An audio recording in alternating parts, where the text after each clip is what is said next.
E.G.G. Egregious Games. Hi, my name's Greg. I'm a TTRPG aficionado and game designer, and I need to talk about Daggerheart. Before we go into this, let me preface this by saying I never go into anything looking to hate it. This is not some kind of outrage bait, own the libs video or anything like that. I've been watching Critical Role since the days we could barely hear the dialogue, and I wanted to like Daggerheart. So if you're one of the many people who enjoy the game, then my experience doesn't invalidate yours. I'm well aware that a lot of people really love this game, to the point where I didn't want to make this video, because I don't want to shit in anyone's cornflakes. But here I am, because as someone who's incredibly passionate about game design, I had to get my feelings about this game out. And I am not going to hold anything back. So if you really like Daggerheart, just bear in mind this is just my opinion. But if, like me, you bounced hard off of Daggerheart, I hope this video makes you feel a little less crazy. Because there were times playing this game when I felt legitimately dispirited in a way I've never felt before playing an RPG. I felt like I was going crazy, and I'm going to talk about why. But first, I want to be fully clear. This was not a fault of the Game Master or the group. The GM's a friend of mine, he's an exceptionally good one, he incorporates character stories, he's very open to player contribution and homebrew. And as for the rest of the group, they were really engaged with their characters, all of them seemed to be enjoying the system, so I really think things almost couldn't have been better in terms of the group, in terms of everyone being very bought into the game. So before I get into the deep criticism of the game, I want to talk about a few things that I liked. And first off, this game is incredibly original. This is not some derivative RPG design. Like Candela Obscura, they've remixed some existing ideas into something that is super unique. This is an incredibly worthwhile contribution to the ongoing conversation of RPG design. There's plenty of new OSR games like Shadow Dark that are cool and all, but they're just kind of returning to monkey, you know? They're refining it and making it very oiled up, slick, but it's BX style D&D. And I'm going to be real, a lot of PBTA style games are just paint by numbers. I mean, shout out to Kane, and I'm sure there are plenty other innovative, original TTRPGs that are going under the radar, but Daggerheart took some shots. It missed, but it took a lot of shots with some very interesting ideas. Like the duality dice? Inherently cool. I'm going to talk about resource management later, but the fact that you have one positive and one negative die, and how that can be used to interpret narrative outcomes, that I really like. It's elegant, it's streamlined. My own RPG actually does pretty much the same thing with a positive and a negative die, and it works, so no convincing needed there. Stress as a resource is good, it's basically stamina for powering your abilities, and it's just a more immersive, in-fiction kind of resource than spell slots or once per day kind of things. I'm always in support of keeping mechanics grounded in the fictional world that helps me stay immersed as my character. And the fear system is a really interesting way of making the GM into a kind of player with their own resources. How fear is actually used we'll get into later, but points for trying to make playing as the GM more fun. The monsters section of the book is fucking excellent, actually. All these stat blocks are super brief, so you can have them all up on a GM screen. You only have about 3 lines of stats, and the rest is their abilities, so you focus on the cool stuff. It seems like the adversaries are easy to run, and the way it guides you into creating your own monsters is really cool. The game is very pro-GM, and it shows. I also love the environment section. This is just a bunch of super usable content that you can plop into any campaign. Instant sessions, again, very pro-GM. This also goes along with the campaign frames, which basically helps give groups a starting off point for new campaigns, so GMs aren't just in a wilderness with all the information in the world. And on the same note, the story arc and plotting section of the book is really good, the best I've seen since Index Card RPG. Something I really like in RPG books are parts that are going to be useful and relevant to any RPG, not just the one you're playing, and this definitely fits in that category. Now, with that out of the way, I want to talk about the things I didn't like so much about Daggerheart. Oh, you didn't like Daggerheart? No. Oh, so you don't like loosey-goosey fiction first kind of narrative games?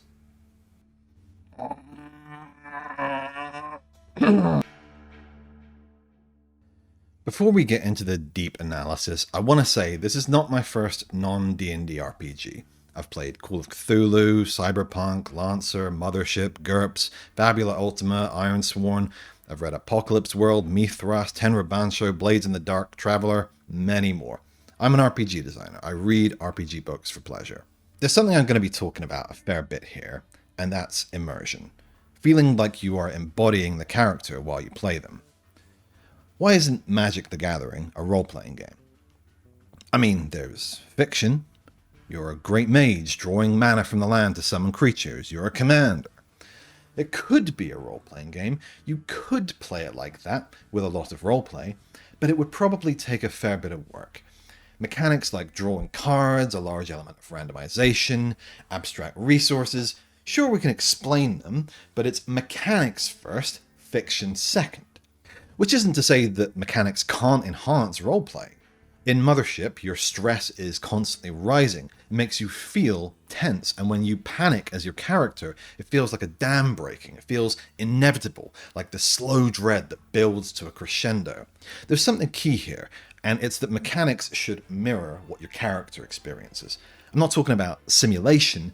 As humans, we don't experience the maths and physics that drive our world. We experience stress. We experience fatigue. We experience hope and fear.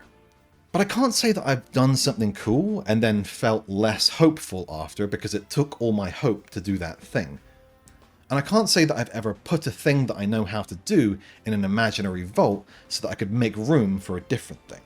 Let's be real, these gamified mechanics are completely divorced from my character's experience. I wouldn't mind so much if the mechanics at least felt fun or tactical to use, but they don't. They're not interesting choices. Most of the time they feel like non-choices. Bookkeeping. Daggerheart is a game that claims to be fiction first. This is a nebulous piece of terminology to begin with. Honestly, it kind of feels more like a marketing slogan. Dungeons and Dragons? This is Daggerheart. You're not limited by rules telling you what to do. This is a fiction first game. This is wrong in multiple ways. First off, if we want to be real pedantic, every TTRPG is fiction first. Pretty much every game has a basic resolution system that can be repurposed towards pretty much any goal. You want to try and do something unprecedented, like maybe make a parachute out of nearby materials? Alright, sounds like dexterity or maybe intelligence. You guy used to work as a tailor? Alright, sure, I'll give you a +2 to that. This is nothing new. They've been doing this since the 70s. It's literally how the game started. I mean, you think they had rules for exhaustion or holding your breath when Dave Arneson was running the game before rulebooks existed? No, they made a ruling. That's one of the reasons we have GMs, to be a referee, to adjudicate these kinds of things. Fiction first is an approach, and it can be used with just about any system. But sure, if you want to define fiction first as basically looking at the fictional circumstances and then using that to decide appropriate mechanics or modifiers, then yes, some games are more suited to a fiction first approach than others. But Daggerheart's not one. In Daggerheart, I can't even be good at the things I'm good at without spending a hope. What is a hope? Fuck knows, but I can't cleave without one. In the video game business, we call this ludonarrative dissonance. When your character should be able to do a thing, but they can't because game says no. Because mechanics come first, and we justify them in the fiction after.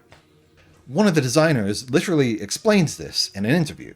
When somebody wants to trigger a mechanic or a rule, think about whether the fiction has set you up for that to make sense, for it to happen.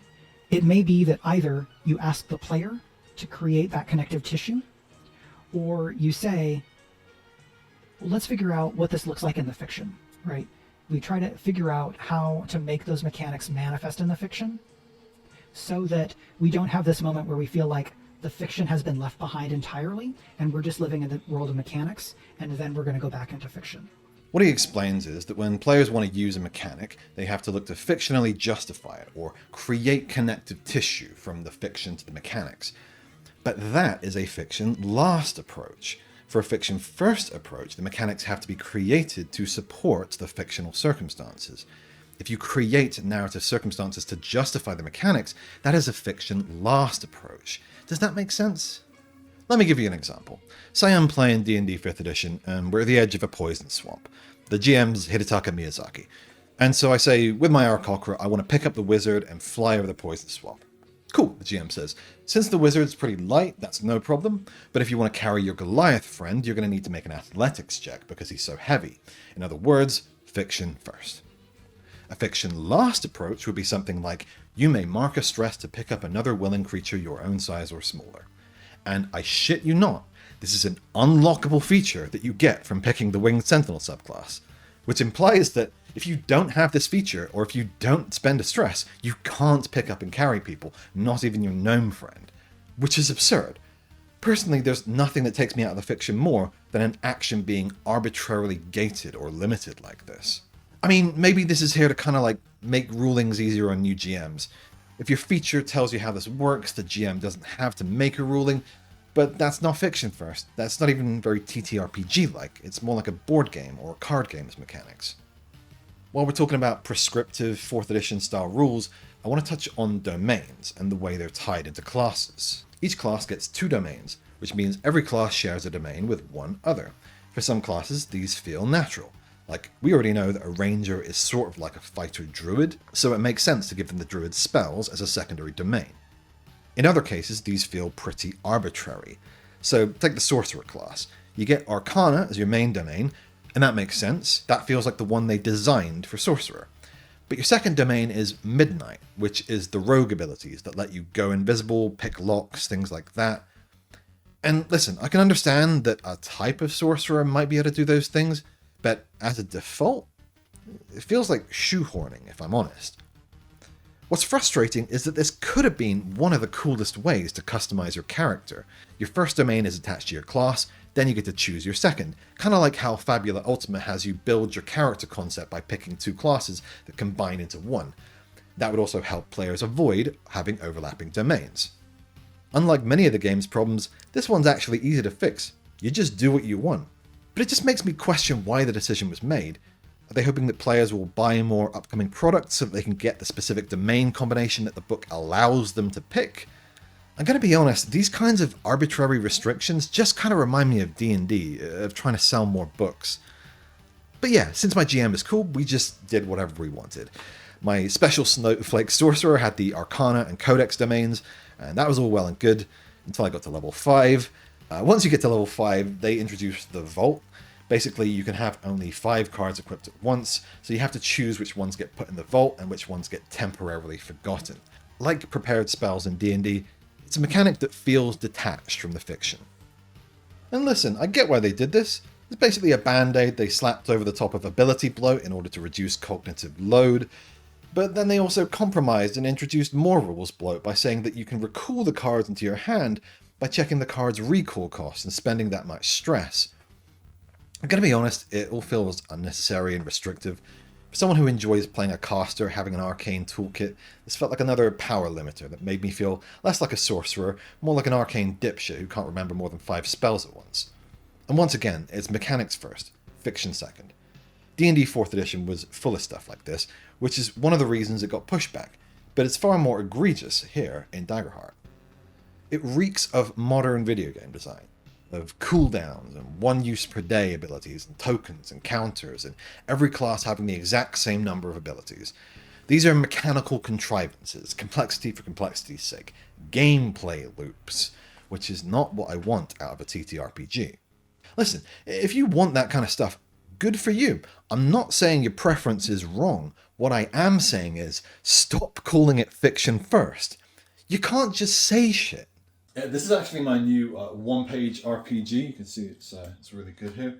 So this is actually a diceless RPG. You resolve all the mechanics in this game by drawing off the top of a deck of cards. So just to demonstrate. Oh my god! It's an Ace of Hearts! You take a step forward. Incredible. Okay, maybe it's not fiction first, but don't you think you've still been a little bit too harsh? I mean, you said you enjoyed Fabula Ultima and Lancer. Those games have some pretty gamey mechanics. Well, yeah, one's specifically supposed to feel like a video game. The other is using literal mechanics. But yeah, you're right. Nothing I've mentioned so far is a literal deal breaker for me. Janky, video gamey TTRPG design is nothing new. And while Daggerheart's a little bit more egregious than most, it's something I can look past. But Daggerheart doesn't just have the expected problems of a 4th edition like. It's also trying to be a narrative game. And that's where the real problems start. Because Daggerheart is a game pulling in 2 different directions. I think they were trying to please everybody, but that's not how you create art. Artists are selfish. They put their artistic vision above everything else. Eating, sleeping, having a stable income. To make art, you need to not care about pleasing everybody. Now, I'm not suggesting people didn't put blood, sweat, and tears into this game. It's obvious that a lot of people did. But this was a design by committee game. You can tell they wanted to please as many people as possible, both on the design team and in the public. And this is where Daggerheart kind of drops the ball, because it's so obsessed with giving players and GMs the choice of how they want to run things that there is no spine, there is no backbone to any of it. They and ah between different design philosophies, so when they go for these loosey-goosey rules, they completely undermine the kind of game they're trying to make with the more crunchy rules. Take experiences as an example. In this game, experiences basically kind of replace skills in other games. They give you a bonus to a roll, but unlike other games, you can write down whatever you want as an experience. This can be a background like noble, or a profession like soldier, or even a kind of a personality or a way your character approaches situations. And I like this idea in theory. It's not an original idea. Lancer has something similar called triggers, but in Lancer they give you guidelines and examples, so you can't just make a trigger called hero and apply it to anything. Your trigger feels like a niche, something grounded in the fiction that your character is good at. But in Daggerheart, experiences are so broad that they can basically be applied to just about anything. A soldier experience might let you threaten people, hit them harder in combat, or sneak through the woods like it's Vietnam. Whatever. The game actively encourages thinking outside the box. But in practice, this feels like a cheesy way to get bonuses by playing Mother May I with the GM. This wouldn't be so bad if they were just small bonuses, but they're one of the main forms of vertical progression. They apply both in combat and out. So once again, they try and band-aid this by saying you have to spend a hope to use an experience, which makes it feel even more like just an abstract game mechanic. When you strip away the illusion, it's just spend a hope to add a big bonus to your roll. If you're the kind of player who likes being a rules lawyer, you might like experiences. Personally, I feel like it's just another place where they were afraid to impose any kind of restrictions or guidance to the extent that it chips away at the game's structural integrity. Now, one or two janky systems isn't enough to bring the entire game down, but so far I've just been talking about nitpicks. I'm going to talk about my main criticism of the game, and that's the reason I had to stop playing Daggerheart. While not everyone realizes this, one of the most important functions of rules in RPGs is to act as an independent arbiter. The GM doesn't decide when you die, the dice rolls do. That layer of separation between the arbiter and the laws they uphold are what stops the entire game from just becoming GM fiat. In most RPGs, in combat, there's a sense that the GM isn't actively trying to kill the players, they're just acting out the monsters, having the monsters do what the monsters would do. And they can fudge things in a few different ways to make things plausibly easier when needed, or they can drop in some reinforcements when things are too easy, but they're not in full control of the rules. Monsters have to act on their turn according to their nature. And I think that's why combat can be so thrilling in RPGs, even without the dopaminergic gamified mechanics of video games. You're in your character's shoes, where anything could go wrong. The consequences are real and lasting. It's possible for a campaign to end because of bad rolls. Crucially, even the GM doesn't know what's going to happen. It can be heartbreaking. It can be exhilarating. And this isn't just true of crunchy games, it's also true of narrative games like Candela Obscura or Ironsworn. In those games, consequences happen immediately when a player fails a roll. Feedback is instantaneous. And when your resolution has some really consequential possible outcomes, occasionally you will get the worst possible result. This weekend, I was running a playtest of my own system, and I was sort of trying to take it easy on the players, because most of them didn't really know the system. So when an enemy rolled an ultimate success versus the player who just happened to be my Daggerheart GM, and they took him from uninjured to downed in that single hit, it wasn't my choice. It wasn't fair. It was just phenomenally unlucky. But it instantly created stakes, drama, and the reality that the players had to act now or lose a teammate. And when he struggled back to his feet, it felt like snatching victory from the jaws of defeat. In Daggerheart, that never would have happened, because rules as written, GMs don't even crit. Now, I would just ignore that rule, But even as a player, the damage system is designed to make it so that nothing too dramatic ever happens. Because after rolling all your damage die, adding them up, and comparing them to the enemy damage thresholds, the most damage you ever do is 3. 3 hit points. Wait, no, there's an optional rule. Massive damage, so that if you deal double an enemy's severe threshold, something that almost never happens, they take 4 damage. Wow. That's almost enough to incapacitate a level 1 wizard. It's like an invisible wall in a video game. Like if Frodo reached the edge of the Shire and Gandalf popped up like, "You cannot pass. It's dangerous, pass here." And we wouldn't want that now, would we?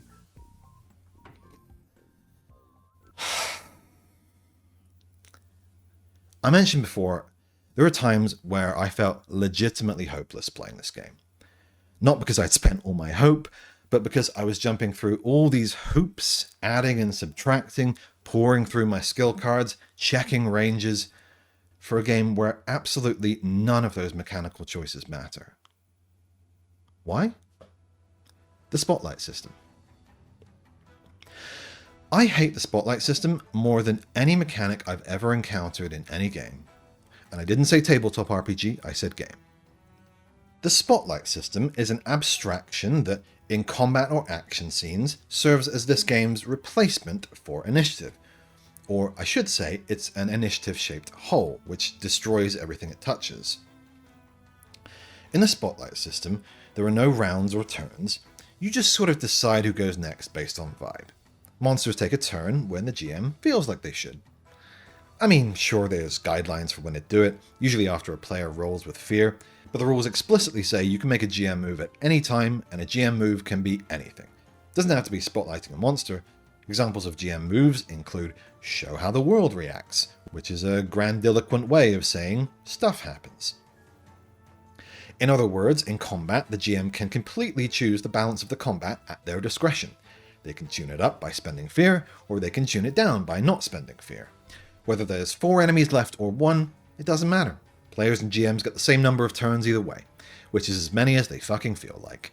None of the danger I'm supposed to feel from the reality of the fiction is reflected in the mechanics of the game. The bottom line is, unlike most other systems, if you die, it's probably only because you or the GM decided it was dramatically appropriate, and that takes a lot of the impact out of death. Some GMs will hear this and think, that sounds amazing. The ability to control balance on the fly. And you think you want this, but you really don't.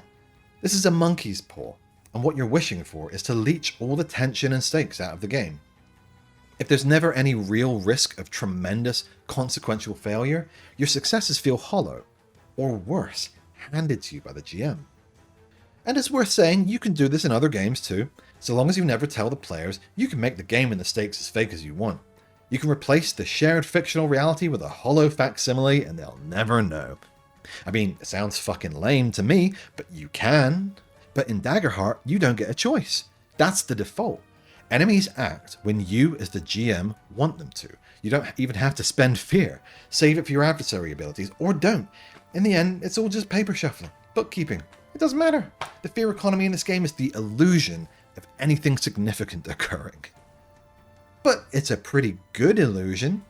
Just like the fiction first slogan, it's all about marketing, how you sell it. A good GM can make it feel like fear tokens represent a looming threat, a growing dread. And the rules provide enough layers to this illusion that your players will probably be tricked for a while. They might not realize it consciously, but they'll feel it. Something missing. A hollowness. Like a slow exsanguination of the spirit. That's all the real stakes and tension leaving the table. The death of verisimilitude.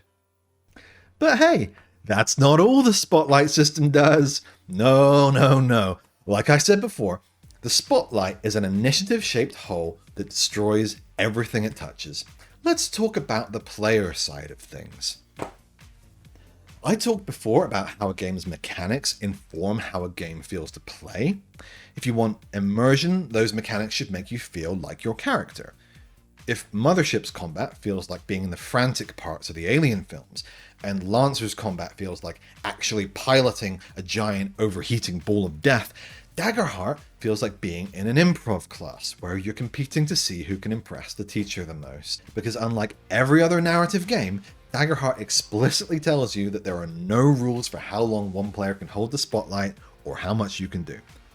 So, in theory, and in practice, a single character can take as many actions as they want. Meanwhile, the non-spotlighted characters are just frozen in time with their dicks in their hands. It's a death knell for verisimilitude, but it's also the most unfun thing I've ever experienced as a player playing a game. Know how the stun condition sucks in RPGs because it just means you don't get to play? I mean, RPG designers are terrified of even putting it in their games for a reason.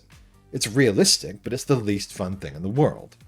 Well, that's what playing Daggerheart is like if you fall on the wrong end of this piece of design. So, a bit about myself. I'm British and autistic. I don't like to shove in line, I like to queue, because I know when it's my turn and it's as fair and simple as it's possible to get. I put back the shopping trolley and then it's not fucked up for the next person. That's the social contract we all agree to. Whenever I've played loose initiative games like Fabula Ultima, I always end up going last, because I just like to be polite. And I've had real problems with getting my turns skipped over for multiple rounds in a row because the GM struggled to keep track of what round we were on. Now, in Fabula Ultima, that was a mistake, not the rules' fault. But in Daggerheart, if you get your turn skipped over, that's not a mistake. That's playing the game. It enables the worst divas of the hobby by saying, if you feel like what you have to do is more important, more dramatic, more deserving than the other players at the table, that's so valid, girl. Take all the turns you need. Even if you try and make sure players take the same number of turns, there will always be some players who want to jump in first, me, and just do one more thing and maybe just sneak in a cheeky extra turn before everyone else is gone because it's so important, guys, I have to do this one thing, and invariably, the people who want to be fair to the rest of the group are going to get rewarded for that by being sidelined. And this isn't even necessarily a malicious act. I think most people who do this in games aren't even aware they're doing it. If you've ever listened to the average TTRPG player recount the tales of their campaign, you'll know that they hardly ever talk specifically about the GM's epic story or the world or the other characters. Their stories are almost always about what they did. My guy did this and then my guy did that. It's just the way brains work. We're egocentric. But initiative has always been the great equalizer. No matter who you are in real life, whether you're a nerdy programmer or a rich influencer or a construction worker, when combat is rolled, you are equal. So I don't understand why Daggerheart felt the need to rip that away. Back to the real world where everything's decided by social status, clout, and how willing you are to trample on others to get to the front of the queue. It's a litmus test for decency, and I don't want that in my RPGs because I already know the answer and it's depressing. When the game actively fosters this kind of social metagame, the equality is going to break down unless the whole group is incredibly disciplined and self-aware. And there is nothing more destructive to my personal immersion and flow in the game than having to win an out-of-character charisma check in order to be allowed to take a combat turn. Instead of feeling like my character starts to feel like me. Just sort of awkwardly standing in the corner of combat, trying to decide if now is a socially acceptable time to claim the spotlight. And if I do claim that spotlight, I feel like I have to prove that whatever I'm doing is worthwhile, because any time I do it, it's me essentially declaring that my thing is more important than your thing. In order to take a turn, I have to first deny somebody else the chance to do something, which feels awful to me. So this is a social nightmare. If you're a group of friends that know each other really well, or a group of professional improv actors, this might not be so bad. But we're talking about TTRPG players here, fans of Critical Role. In a post-COVID iPad generation world, I think it's unrealistic to expect your average group to have the kind of soft skills to be able to handle this gracefully, especially if you're playing online or with strangers at a convention. You're going to have players who are going to want to do a bunch of things all at once because they're in a flow. Some players would run forward, transform, attack, slap a buff on someone, and that's sort of a valid turn, right, in Daggerheart? But how much is fair to do before someone else? It's the same as everything else. The GM decides. Because again, there's no structure or action economy. There's an action tracker optional rule, but because the rules deliberately removed all references to what's considered an action, it's still mostly down to GM jurisdiction. If I spend a hope to slap an armor buff on someone, is that my whole action? The text seems to imply that you should be able to take actions that don't require rolls without giving up the spotlight, but it's vague and non-committal. It's like the rules themselves are cringing away from their responsibility. God forbid the system impose any ideas of how it should be played. If only there was some kind of system that quantified how much a character could do in a single round, or if there was like a way to avoid that debate over who goes next. It's just a shame that no system like that exists. It's so weird to encounter this kind of problem in the same system that's so explicit and prescriptive with how character abilities are used. It's like different parts of the system were designed by different people, and they never consulted each other. This is what I mean when I say the game is pulling in two different directions. Maybe you're just taking the wrong approach. You're trying to force the game to play in a certain way. You need to go with the flow, get into the Daggerheart mindset. Mindset. Is it the mindset of blindly swallowing whatever slop gets shoveled into your gob hole without asking questions or forming opinions? Is it the mindset of just blindly believing all the things you're told are true until you fuse with the products you consume and they become your very identity? Jesus Christ, dude. I got a little hot. I didn't mean that. I didn't mean that. Yes, you did.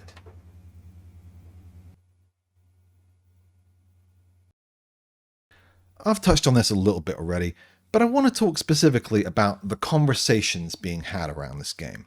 I'll be honest, I've often found the discussion frustrating, even alienating. Not even just because I disagree, but because so much of the discussion seems to just be parroting the game's marketing rather than actually talking about its real design. I mean, take this excerpt from the book, which justifies the spotlight system. Since Daggerheart is a collaborative and conversational storytelling experience, combat has no initiative order, no rounds, and no distinct number of actions you can take while in the spotlight. Instead, fights play out narratively from moment to moment, just like non-combat scenes. This free-form combat gives players the freedom and opportunity to team up, respond on the fly to narrative changes to the scene, and follow the fiction. If they aren't mechanically locked into combat, players might find it easier to choose a solution other than violence, such as having their characters flee from their opponents or come to a temporary truce with their enemies. Again, when were any of these things a problem in other games? This just feels like marketing. It feels like those infomercials where they act like opening a bottle is such a huge problem that you need this new gadget.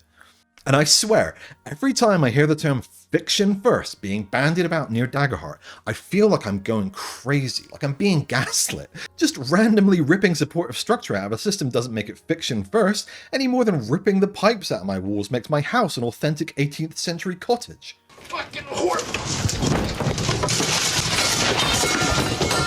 I think some people have just heard this marketing so much that they've just sort of internalized it without really questioning it. I mean, that is how marketing works. It gets in your head before you've had a chance to form your own opinions. It's not a discussion, it's a sermon. And I think it's important to just empty out the bias, look at the thing and say, is it what it says it is? Is it fiction first? Or is that term itself just a marketing term at this point? Another example is the way ranges work in this game. Instead of having a straightforward range like 30 meters or 50 feet, it uses abstracted ranges like close and far. And while these have worked fine in other games, they don't work with 4th edition style abilities. In practice, they just introduce confusion. So as an example, there is an ability that pushes the target back to far range, but far range is a range, anywhere between 30 and 100 feet. So do they get pushed back to the beginning or the end of far range, if you know what I mean? Would it not just be simpler, more direct, more straightforward to say, you're pushing back 30 feet? Or whatever the actual intended distance was. But no, that would be imposing structure. They even did this with money. Instead of having like 100 coins, you have handfuls and bags and chests. This is actually kind of funny. Back in the playtest, it was like 6 handfuls to 1 bag, 5 bags to 1 chest, 4 chests to 1 hoard, and 3 hoards to 1 fortune. I'm not shitting you. You had to do all this conversion math because it's simpler. This is fiction first, bro. This isn't your D&D. We don't sweat the small deeds. And I mean, they simplified the conversion ratios by release, but this is what I mean when I say it's all marketing. None of these ideas actually make the game simpler or easier to run. It's a middle-class hipster masquerading as a working-class fella by wearing shop-faded jeans. Nicholas, your parents make six figures. Take off the fucking neck chain and stop talking like you're from the ghetto. I'm not saying you can't enjoy this game. Art is subjective. You can enjoy anything for any reason. I mean, there are some people who don't even give a rat's ass about game design. They'll enjoy a game based on how it looks or the vibes, and that's valid. But while I have a lot of admiration for this game for trying new things, that admiration doesn't translate into having fun. For me, games are about play and experience. Tabletop RPGs specifically are about freedom and immersion. And for me, this game is a mechanical straitjacket, forcing me to play it like a board game. And its rules actively reject the kind of believability that lets me get immersed. It's somehow both too tight and too loose. They ripped out important structure and replaced that with systems that are totally divorced from the fiction. The result is, for me, something uniquely punishing to play. It's like a Chinese finger trap. The harder I try to enjoy it and engage with its systems, the more distant I feel from the story and the world. Whether or not Daggerheart is worthwhile, I'm not the final arbiter. If the market is any indication, I'm wrong. But personally, I'm more interested in the conversation than the sales figures, or dunking on anyone. That's why I made this. I had to talk about my personal experience because I'm afraid if it's all accepting and positive and just kind of glossing over the bad shit, we run the risk of suffocating productive discourse. And while maybe I've been a little harsh, everything I've said here is in good faith. I think it'll be interesting to see how a second edition, later down the line, might evolve and incorporate some of the better ideas into something more well thought through and robust. I don't inherently have a problem with 4th edition style games, but Daggerheart needs to find a better marriage between its two competing halves, otherwise it's just like trying to put donuts on a pizza. It just makes both things worse. My honest feelings are, if you enjoy more narrativist games, there are many better ones. Blades in the Dark, Dungeon World, Ironsworn, Blade Runner, hell, even Candela Obscura. Those games play fast and slick. And if you want a crunchy game, there are better ones there too. Pathfinder, Lancer, Dragon Age, Savage Worlds. Okay, so you like crunchy games and you like narrative games. You just like them to be completely separate on the plate? Well, no. And it's not that it can't be done. It's just that this ain't it. I mean, RPGs as we know them now, they're barely 50 years old. Books have had millennia, films have had over a century, video games are still pretty new, but they're so popular that they're evolving fast, towards enshittification. Right, TTRPGs though, they're having that same boom now that video games had in the 90s. 30 years from now, they'll be unrecognizable, and I intend to be a part of that. Right. You sound like a fucking lunatic. You worked on that game again today? No, I was, making a video. Okay, because I can hear you talking to yourself.